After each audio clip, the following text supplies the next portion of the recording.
Attacks against Republicans have increased since President Biden's controversial speech in Philadelphia about a month and a half ago. The White House says it condemns the attacks. Here's the story.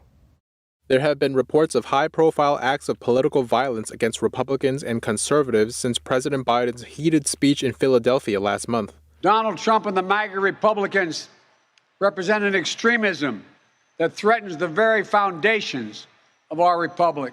It isn't clear if Biden's speech motivated acts of vandalism or politically motivated attacks, but several Republican offices across the country have been vandalized since then. The chairman for the Ottawa County Republican Party in Michigan spoke to local media about an incident last week. He said that officials came out and found that all their signs had been hacked to pieces, their building had been vandalized, and the permanent sign on the outside of the building had been torn up. Also in Michigan, an 80-year-old pro-life canvasser going door-to-door was shot after a heated verbal argument. A man was charged with felony assault and reckless discharge of a firearm. The suspect came forward last week, telling a local TV station that he shot Jacobson accidentally as she was arguing with his wife, who supports abortion. And last month, an 18-year-old young man was killed in North Dakota when a man allegedly hit him with his vehicle. The suspect later told a 911 dispatcher that he thought the victim was part of an extremist Republican group. He was charged with murder in the teen's death. Republican Senator of Kentucky Rand Paul told Fox News, President Biden needs to realize that his vilification of his opponents is inflaming some of his supporters to violence.